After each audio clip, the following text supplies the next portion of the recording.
Well, if you don't know by now, this is Kendall Bradbury. She's pretty good at the sport of basketball, and she added another accomplishment to her illustrious career this past Saturday as she broke the Crossroads League all-time scoring mark. And the Trojans win over Grace as the Trojans extend their win streak to 17, and they also wrap up a share of the Crossroads League title and the #1 seed in this week's Crossroads League tournament.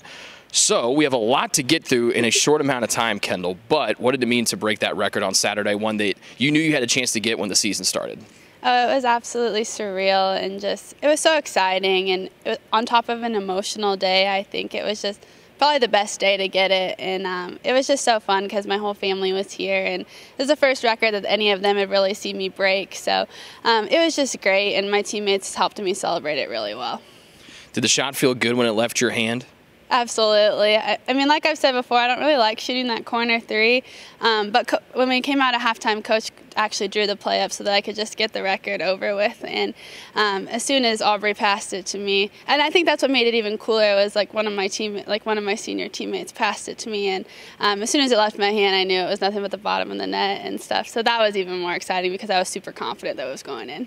You broke the record previously held by Natalie Young, who's been an assistant coach here with Coach Martinez the past 2 seasons. She delivered you the game ball after the game as a part of the Senior Day ceremony. Did that make it even more special that you got to break a record that one of your coaches has held for a couple of years now?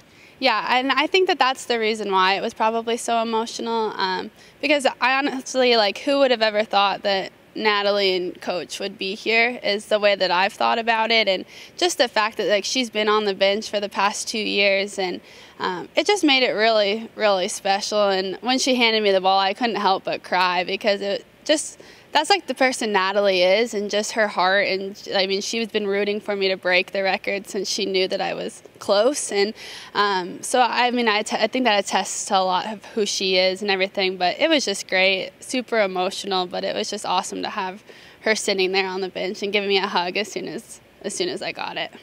With the win, I mentioned you guys are going to be the #1 seed in this week's Crossroads League tournament, but with that comes the automatic bid to nationals. So you guys are going back to the national tournament for the 2nd year in a row. That was obviously a goal last year. You guys get to go now the last 2 years of your college career. How special is that, and when did that kind of sink in on Saturday when you guys knew you were going back to Sioux City for a 2nd year in a row? Yeah, I mean, obviously we're all super excited. I mean, when the season ended last year, it was always just kind of at the top of our mind, and we knew that we could get back there. And so ever since we got back here from preseason to the brutal beginning of the season in November, and just working through all of that stuff, I think it's just shown us what we are capable of. I mean, we're on a 17-game winning streak, and it just shows us that we're one of the best teams in the country. And I think people are waiting for us, and they want to see us do well, and but we're just doing a lot of really good things, everyone from the bench to the starting 5, and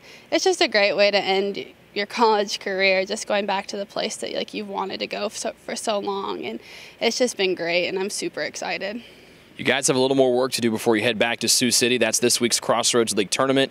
You guys get to be the #1 seed. You were the 3 seed last year. So if you guys get to the championship game for a second year in a row, you get to play all 3 of those games here inside Odell Arena. How special do you think that would be to play the whole tournament, all potentially 3 games here at home and in front of a real rabid fan base? Oh yeah, I think it's going to be awesome. And just knowing, I mean, we worked so hard for that #1 seed, and just what the sophomore class up through the senior class, what we've all gone through with when Coach P left and then Coach Martinez coming, I just think it just shows all the hard work that's finally paying off. And we definitely deserve that #1 seed, but now we have to go out and prove why we are the #1 seed and why we are one of the best teams in the country. But it's going to be super fun, super exciting just to be here and have people around us that have supported us through it all. Kendall, congrats on this career milestone, and best of luck to you and the Trojans in this week's Crossroads League tournament. Thank you. That is Kendall Bradbury, this week's TU Athlete of the Week. If you can't make it out to Odell Arena on Tuesday night to watch the Trojans open up the Crossroads League tournament here against Spring Arbor, you can watch it live on the Trojan Sports Network.